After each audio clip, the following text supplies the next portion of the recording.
یہ میں روزانہ مسائل آپ لوگوں کے سامنے بیان کر رہا ہوں۔ کل آپ لوگوں کے سامنے یہ بتا دیا تھا کہ جماعت کے ساتھ گھر میں نماز پڑھیں گے تو اس کا طریقہ کیا ہوگا۔ اس میں ایک چیز میں نے آپ لوگوں کو یہ بتائی تھی کہ اگر امام نماز پڑھا رہا ہے اور اس کے پیچھے نماز پڑھنے والا ایک ہی مرد ہے تو وہ امام کے دائیں طرف کھڑا ہوگا، پیچھے کھڑا نہیں ہوگا۔ لیکن یہ حکم صرف مردوں کے لیے۔ اگر گھر میں ایک مرد ہے اور ایک عورت پیچھے نماز پڑھ رہی ہے تو پھر عورت جو ہے وہ مرد کے دائیں طرف کھڑی نہیں ہوگی، چاہے وہ عورت ہو نماز پڑھانے والے کی یا کوئی محرم عورت ہو، وہ پیچھے ہی کھڑی رہے گی، دائیں طرف کھڑی نہیں رہے گی۔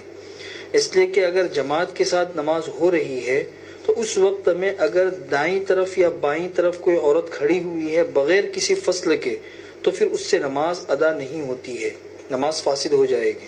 اس لیے عورت پیچھے کھڑی رہے۔ لیکن اس کے ساتھ میں یہ بھی دھیان میں رکھیے کہ یہ جماعت کے ساتھ نماز پڑھنے کا حکم ہے۔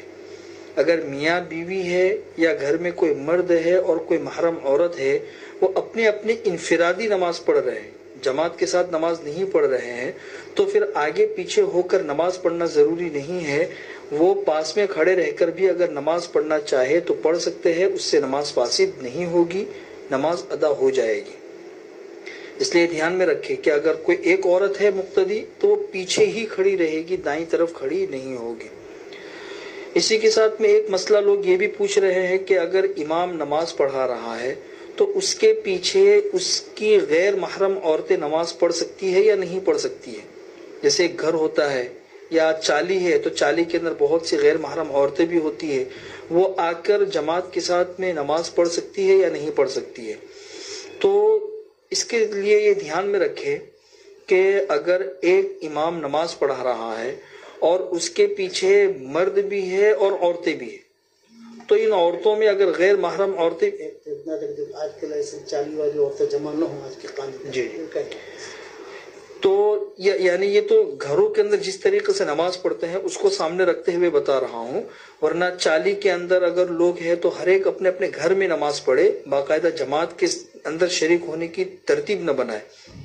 تو اگر امام نماز پڑھا رہا ہے، پیچھے مرد بھی ہے اور عورتیں بھی ہیں، تو عورتیں اگر غیر محرم ہوگی تو ان کی نماز ہو جائے گی، کوئی حرج نہیں ہے۔ دوسری شکل یہ ہے کہ امام نماز پڑھا رہا ہے اور پیچھے صرف عورتیں نماز پڑھ رہی ہے، کوئی بھی مرد نہیں ہے، اور ان پیچھے نماز پڑھنے والی عورتوں میں امام کی محرم عورتیں بھی ہیں اور غیر محرم بھی ہیں، تو یہ صورت بھی درست ہے، سب کی نماز ہو جائے گی۔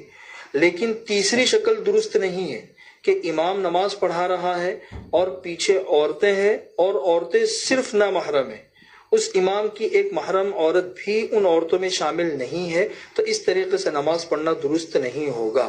اگر پیچھے صرف عورتیں ہیں تو ان عورتوں کے اندر محرم عورتیں بھی ہونی چاہیے۔ تیسرا مسئلہ یہ دھیان میں رکھیں کہ امامت کون کرائے۔ بہت سے لوگ یہ مسئلہ پوچھتے ہیں کہ بھئی ہمارے گھر میں حافظ ہے لیکن ابھی بالغ نہیں ہوا ہے، اس کے پیچھے ہم تراویح پڑھ سکتے ہیں کہ نہیں پڑھ سکتے ہیں۔ تو یہ دھیان میں رکھے کہ بچہ بالغ ہوتا ہے 15 سال کی عمر میں، اور اگر 15 سال کی عمر سے پہلے علامات بلوغ میں سے کوئی علامت ظاہر ہو گئی ہے تو وہ بالغ ہو سکتا ہے۔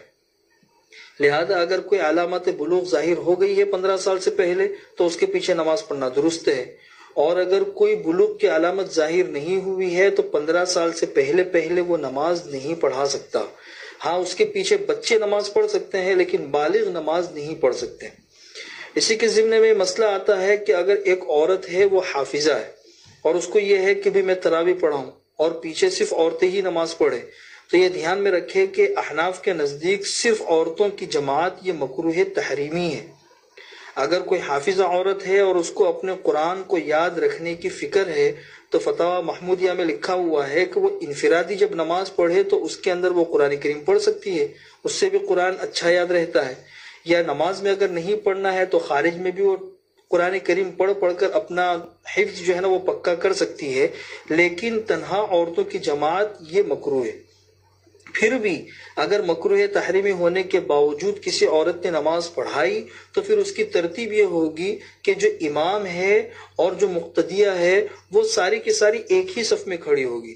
مردوں کی طرح ایسا نہیں ہوگا کہ عورت آگے ہے باقی عورتیں اس کے پیچھے ہے، اس طریقے سے نہیں ہوگا. ایک ہی صف میں ساری کی ساری عورتیں کھڑی ہوگی، مقتدی بھی اور امام بھی. یہ 4 مسائل تھے. اس کے علاوہ اور بھی مسائل ہے، وہ انشاءاللہ کل بتا دوں گا آپ لوگوں.